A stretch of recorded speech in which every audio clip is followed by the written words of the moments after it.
आबनाए हरमज से Pakistani oil tanker तो गुजर कर आ गया, लेकिन भारत को वहां से अपने ऑयल टैंकर गुजारने की इजाज़त ना मिली, जिसके बाद भारत में तेल का शदीद बहरान है।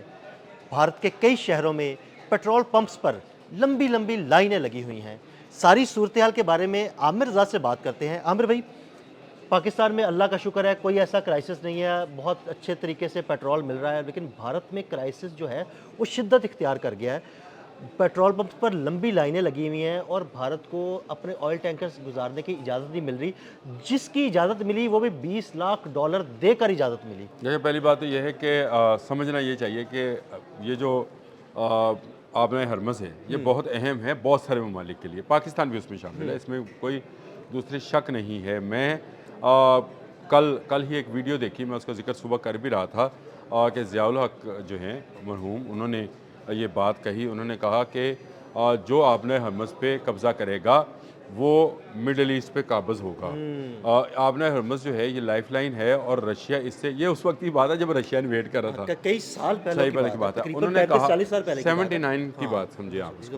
तो वो कहते हैं कि जी कोई भी जर्नल आंखें बंद करके ये आपको बता सकता है कि रशिया कराची की पोर्ट लेने नहीं आया है, वो आबनाए हरमज़ पे बैठने आया है ताकि वो मिडल ईस्ट पर कब्ज़ा कर ले और फिर ईरान और मिडल ईस्ट पर उसका कब्ज़ा होगा। सिर्फ 320 किलोमीटर दूर है, ये उन्होंने बात कही। अच्छा, ये बात देखें उस वक्त में, आज से यानी 47-48 साल पहले ये बात उनकी कही हुई। आज आपको सच साबित होती नज़र आ रही है कि ईरान ने आबनाए हरमज़ पे कब्ज़ा कर लिया है अमेरिका की गलती से, या खलीजी ममालिक को जूते मारने चाहिए इसराइल और अमेरिका को कि तुमने कब्ज़ा करा दिया। अब ये कब्ज़ा छूटने वाला नहीं है। $20 लाख दो, सामान ले जाओ, $20 लाख दो, पेट्रोल बेच लो, $20 लाख दो, गैस निकाल दो। अब इंडिया जो है ये फंस इसलिए गया, जिस पर अगर आप इस वक्त इंडियन मीडिया देख रहे होते या इंडियन मीडिया देखें तो वहाँ पर बाकायदा सफ़े मातम बिछी पड़ी है। ऐसे है जैसे वो तो मोदी को जूते मार रहे हैं, जूते मार रहे हैं, भाई तुम्हारी क्या ये खारजा पॉलिसी है कि आपने पाकिस्तान के साथ जंग की, जंग में हारे, फिर आप इजराइल के साथ दोस्ती करते हैं तो ईरान हाथ से खो दिया। अब आपके पास ना ईरान है ना अमेरिका है, और आने वाले दिनों में गल्फ़ स्टेट्स भी आपके पास नहीं होंगी। ईरान आपसे तेल की कीमत भी वसूल कर रहा है। आबनाए हरमज़ इंडिया के लिए क्यों अहम है? इंडिया में कुदरती गैस नहीं है, जैसे हमारे यहाँ पे सुई गैस है, हमारे यहाँ गैस की और भी कुएँ हैं जहाँ से गैस हमें मिल जाती है। हमें इसलिए एलएनजी की कम ज़रूरत पड़ती है। अब हमने शामिल करना शुरू किया है, पिछले चंद सालों से हमने इसमें एलएनजी शामिल करना शुरू किया है, लेकिन फिर भी कुछ हद तक हमारी अपनी गैस, और अगर हम इसको मैनेज करते रहें तो हम मैनेज कर जाएंगे।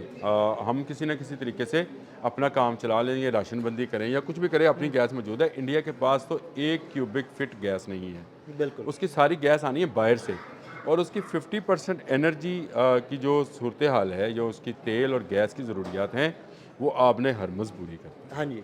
अब वहाँ पर जो शहर दूर दराज के हैं, जैसे लखनऊ है, हैदराबाद है, इस तरह के जो शहर हैं जहाँ पर गैस की और पेट्रोल की शदीद किल्लत पैदा हो गई है। इस बात को समझने की ज़रूरत है कि भारत ने $5 अरब इन्वेस्ट किए थे ईरान में उस वक्त जब उसने ईरान को $1 की ज़रूरत थी।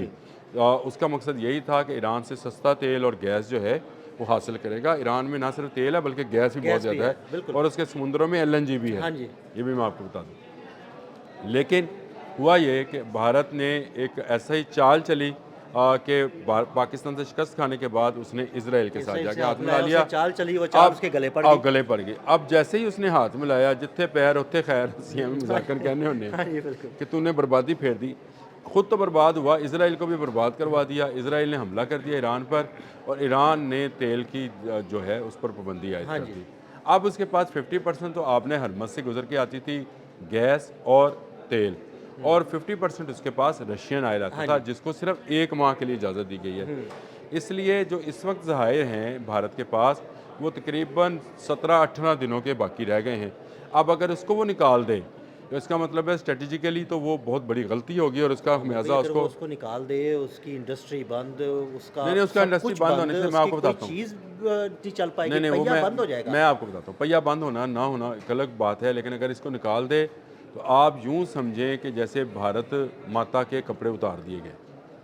मैं आपको ये पहिया बंद होने वाली बात नहीं कर रहा। स्ट्रेटजिकली किसी भी मुल्क के पास कितने ज़खायर होने चाहिए, मतलब आपको मैं अपने मुल्क की मिसाल देता हूँ। पाकिस्तान है, तो इसके बाद अगर 50 दिन के ज़ाहिर हैं, इसमें से अगर हम 20 दिन लेस करें तो हम आप समझें कि हमें 20% कमज़ोरी आ गई है। ऐसे ही है। तो भारत अब मरेगा क्या करेगा मुझे नहीं पता, लेकिन वहाँ पर इस वक्त घंटों तवील कतारें जो हैं उसमें लोग इंतज़ार करते हैं और उसके बाद उनको पेट्रोल मिल उनको रहा है। पूरा वो टैंक फुल करके भी नहीं देते, उनको नहीं कहते दे हैं भाई इतना पेट्रोल मिल सकता है, 2 लीटर या 1.5 लीटर या 1 और लीटर। ये राशनबंदी जो है ये वहाँ पर अरूज पे है और इसमें ब्लैक मार्केट भी शामिल हो गई है। और भारतीय जो हैं पेट्रोल के मालिकान जो हैं वो इस वक्त इसकी राशनबंदी कर रहे हैं। अब आप सुनकर हैरान होंगे कि ये पेट्रोल मालिकान का मैंने ऐसे जिक्र आपसे कर दिया है, वो क्यों किया है, क्योंकि ये सारे के सारे मोदी के फाइनेंसर्स हैं। जो इंडियन ऑयल है वो चलाता है उनका क्या नाम है उसका, अंबानी। अंबानी के वो हैं और ये सारा जो सिस्टम है पेट्रोल का ये उसके कंट्रोल में है। रशियन पेट्रोल और ईरानी पेट्रोल ये लेकर साफ़ करते थे और उसको दुनिया तक पहुंचाते थे। अब ये बैठे बैठे अरबों खरबों रुपए कमा रहे हैं और भारतीय अवाम जो है वो सीख पा है। मैंने शायद आपको 3 दिन पहले कहा था कि इस पूरी जंग के बाद जिन 3 लोगों की सियासत खत्म होने जा रही है उसमें आपने आपका था मोदी, नेतन्याहू और ट्रंप, इन तीनों की सियासत, बिल्कुल आपने नाम लिया था, आपने कहा था इन तीनों की सियासत खत्म होने वाली है। आज घरों में खाना नहीं पक रहा है, वहाँ पर वो जो ओपले जलाए जा रहे हैं वहाँ पर, बिल्कुल वो खाना पकाने के लिए या एनर्जी के लिए ओपले जलाए जा रहे हैं। ओपले बच्चों को अगर नहीं पता तो गोबर को कहते हैं जी। गोबर को सुखा के ना उसकी आग बनाई जाती है। हाँ जी, उसके ओपले बनाए जाते हैं, उस पर उसको जला के फिर जो है ना वो हमारे गांव में भी अक्सर, हमारे गांव में अभी भी इस्तेमाल होते हैं। उसको इस्तेमाल शहरों में वो बिक रहे हैं इस वक्त, गैस नहीं है और उनकी जो पेट्रोल की ज़रूरियात हैं वो पूरी नहीं हो रही इस वक्त। उसके बड़े शहरों के अंदर एक क्राइसिस चल रहा है। एक तो पेट्रोल पंप बंद हो गए, जिनके पास पेट्रोल ख़त्म हुआ उनको नया आया नहीं है और जिनके पास है वो उसको ब्लैक मार्केट में फ़रोख्त कर रहे हैं। तो भारत आहिस्ता आहिस्ता खाना जंगी की तरफ, ये जो पेट्रोल की किल्लत है दुनिया के, खाना जंगी होगी, ये दुनिया के कई मुल्कों में खाना जंगी ले जाएगी। मैं सिर्फ इसको नहीं, मैं तो अमेरिका को भी देख रहा हूँ, क्योंकि आज मुझे वो जो खबर नज़र आई कि अमेरिकन पोस्टल ने जो है टैक्स लगा दिया है 15% और उस टैक्स को उन्होंने पेट्रोल ऑयल के साथ जो है रिलेट किया है, क्योंकि ऑयल की कीमतें बढ़ी हैं। तो वहाँ पर भी आपको नज़र आएगा आने वाले दिनों में। अभी तो पोस्टल पे है, फिर आपको जब फूड पे नज़र आएगा तो लोगों में हंगामा शुरू हो जाएगा। फूड पे होगा तो फिर तो बहुत मसला हो जाएगा। और बरतानिया में भी तेल की कीमतें बढ़ गई, हालांकि ब्रेंट उनका अपना है। इसके बावजूद क्योंकि वो ये सारा अपना ऑयल इस्तेमाल नहीं करते ना, वो मिडिल ईस्ट से, वो भी मिडिल ईस्ट से भी लेते हैं ऑयल, और वैसे इंटरनेशनल मार्केट भी है। सारा ऑयल जो है वो एक जगह पे जमा होकर रेट निकलता है। बिल्कुल, ये बड़ा अजीब सा सिस्टम अगर आप समझना चाहें तो ये समझे कि मोहल्ले की एक टैंकी है जिसमें सारे मोहल्लों के नल भी हैं और इस टैंकी को पहले भरा जाता है और फिर नल से जो उसका रेट निकलता है उसके बाद नल खोला जाता है, जितना तुमने लेना, जितना तुमने लेना, जितना तुमने लेना है। तो ये ऐसा नहीं है। ये इस वक्त तेल की क्राइसिस जो है ये उन ममालिक के लिए भी है जो खुद तेल पैदा करते हैं। अमेरिका दुनिया में सबसे ज़्यादा तेल लगता है, तेल का क्राइसिस तेल के, तो तेल का क्राइसिस उस पे है। उसने जो है वेनेजुएला पे कब्जा कर रखा है, तेल का बड़ा ज़खीरा है, तेल निकल सकता है, इसके बावजूद तेल का क्राइसिस है। तो ये एक ऐसा मामला है जिसको शायद लोग समझते नहीं हैं। शायद अगर समझना नहीं चाहते हैं तो हम उसको बता नहीं सकते कि पाकिस्तान में भी जो है ये इस तरह की शॉर्टेज हो जाना थी।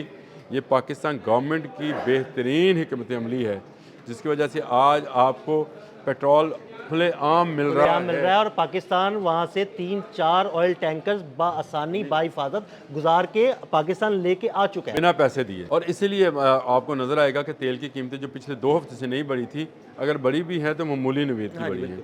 और ये मैं ये समझता हूँ कि ये भी गवर्नमेंट इसमें बहुत बड़ी रकम जो है सब्सिडी की सूरत में, ताकि वो ऑयल टैंक जिसका मैं शुरू में जिक्र कर रहा था कि स्ट्रेटजिकली आपके पास इतने दिन का तेल होना चाहिए, वो मौजूद रहे। ये नहीं हो सकता कि आप वाटर कूलर का नल खोल के गिलास भरें तो ऊपर से एक गिलास कम हो जाए। उस कम ना होने देने को हम इंटरनेशनल मार्केट के साथ मैच करते हैं और एक गिलास डालते हैं तो एक गिलास निकालते हैं।